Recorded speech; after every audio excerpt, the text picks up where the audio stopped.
Hello friend, आप सबको फिर से स्वागत है आलिया ट्यूब में। और आज मैं जिस कविता को नैरेट करने जा रहा हूँ वो है विलियम ब्लेक का लिखा दी टाइगर। ये जो कविता है विलियम ब्लेक ने, उनकी जो कलेक्शन है सॉन्ग्स ऑफ एक्सपीरियंस, उसमें इसको पब्लिश किया गया था 1794 में। इस कविता में टोटली 24 लाइन्स है।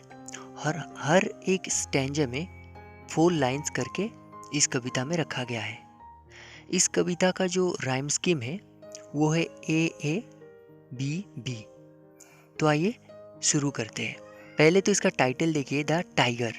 टाइगर का स्पेलिंग देखिए TYGER, जबकि होना चाहिए था TIGER। एक्चुअली विलियम ब्लेक चाहते थे ये जो टाइगर जो स्पेलिंग उसने किया है एक यूनिक स्पेलिंग है। एक्चुअली उन्होंने टाइगर को सिंबॉलिक, पावरफुल, फियरफुल, बर्निंग एक सिंबल यूज़ करना चाहते थे और इसीलिए उन्होंने ये यूनिक स्पेलिंग रखे थे। तो आइए इस कविता को शुरू करते हैं। Tiger tiger burning bright in the forest of the night. तो वो टाइगर को बता रहे हैं कि तुम बर्निंग ब्राइट हो, मतलब जल रही हो एकदम आग की गोला की तरह। टाइगर का जो कलर होता है कुछ येलो टाइप का होता है। और इन the forest of the night मतलब रात के अंधेरे में, जंगलों में जब टाइगर को कोई दिखता है तो टाइगर जैसे एकदम जलता हुआ आग का गोला का तरह लगता है। इसीलिए यहाँ पर उसे बर्निंग ब्राइट कहा गया है। What immortal hand or I could frame Dai fearful symmetry. और यहाँ पर विलियम ब्लेक ने गॉड को रेफर किया है और वो पूछ रहे हैं कि कौन सा ऐसे अमर हाथ या फिर आंखें होगी जो could frame Dai fearful symmetry. तुम्हारे जैसे फियरफुल मतलब होता है कि भयानक, सिमेट्री मतलब क्रिएचर, तो तुम्हारे जैसे फियरफुल क्रिएचर को किसने बनाया होगा। फ्रेम का मतलब यहाँ बनाना। कौन सा ऐसे अमर हाथ होगी या फिर आंखें होगी जो तुम्हें बनाया होगा। और यहाँ पर देखिए कवि ने खुद एक सवाल किया है। और इस पूरी जो पोएम है इसमें कवि ने टोटल 14 ऐसे सवाल किया है। तो आइए नेक्स्ट स्टैंजे में जाते हैं। इन व्हाट डिस्टेंट डीप्स और स्काइज। तो वो बताना चाहते हैं कि कौन से डिस्टेंस में जाने से, डीप्स का मतलब होता है एकदम अंदर, मतलब नीचे चले जाओ, चाहे वो पाताल में चले जाओ, और स्काइज या फिर आप एकदम ऊपर चले जाओ हेवन में।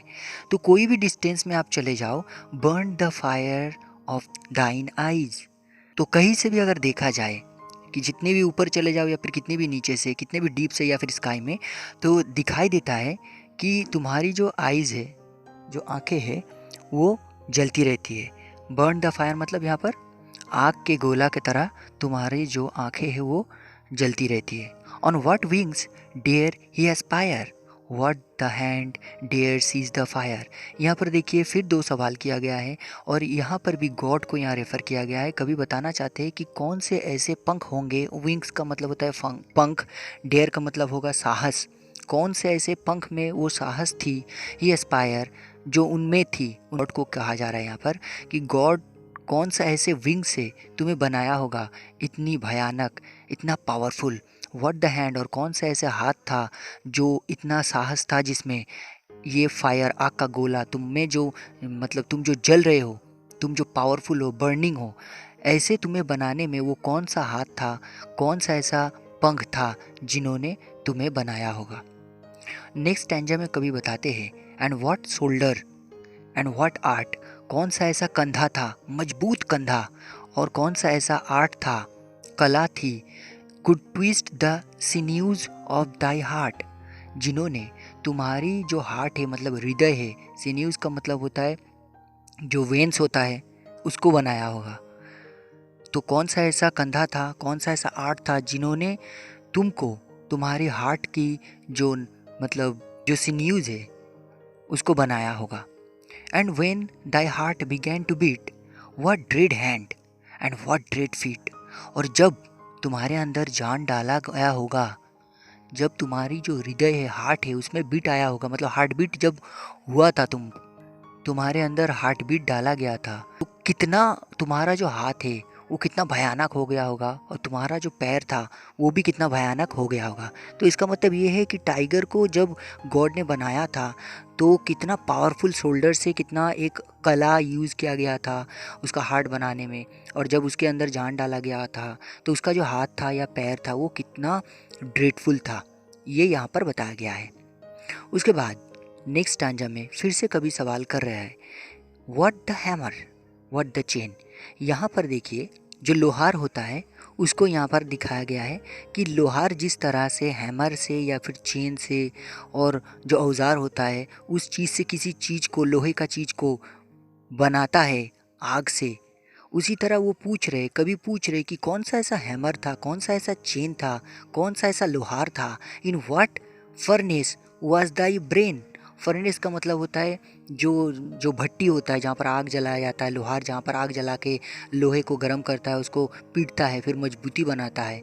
तो कवि पूछ रहा है कि कौन सा ऐसा भट्टी था जहाँ पर जला के तुम्हारी जो ब्रेन है उसे बनाया गया था, कौन से ऐसे हैमर से, कौन से ऐसे चेन से।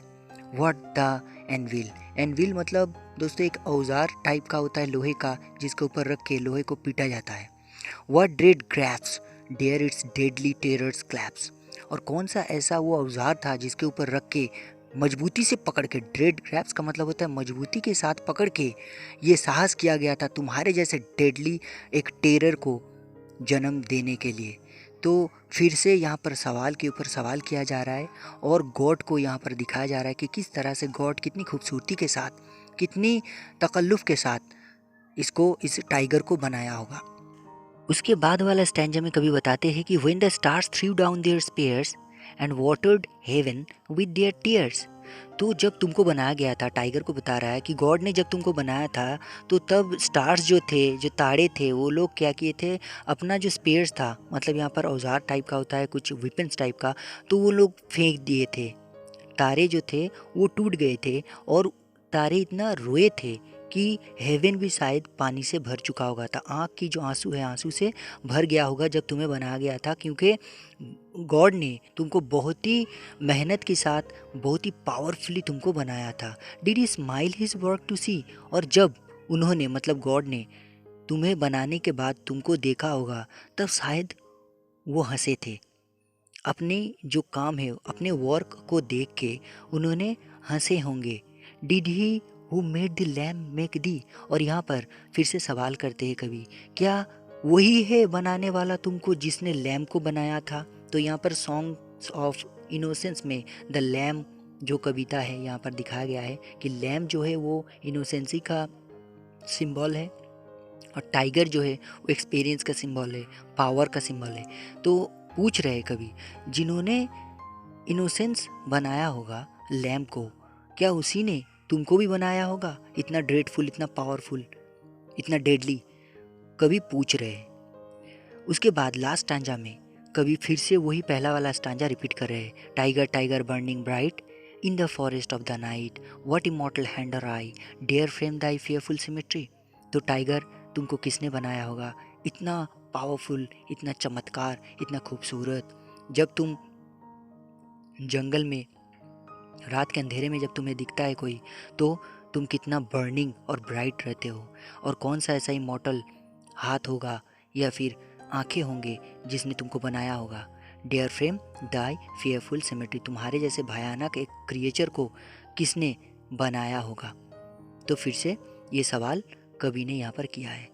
तो दोस्तों इस कविता में आप समझ सकते हो कि विलियम ब्लेक ने एक्चुअली ऑर्गेनिक कनेक्शन जो होता है हम लोगों के साथ नेचुरल एनवायरनमेंट का, उसे यहाँ पर एक्सप्रेस करके दिखाया है।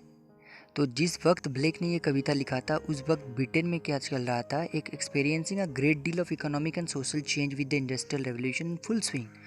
तो इंडस्ट्रियल रेवोल्यूशन की वजह से इंसान जो था अपना नेचुरल जो वर्ल्ड था उससे हट गया था, और रूरल डवेलर्स जो था वो लोग कंट्री साइड से इतना बिछड़ चुके थे कि इंडस्ट्रियल टाउन में और सिटीज़ में वो लोग जाने लगे और अपने आप को वो लोग खो चुके थे। इसीलिए ब्लेक यहाँ पर सवाल कर रहा है कि क्या वही गॉड है जिसने इनोसेंस बनाया है दुनिया में, उसी ने टाइगर जैसे एक फियरफुल क्रिएचर को भी बनाया है।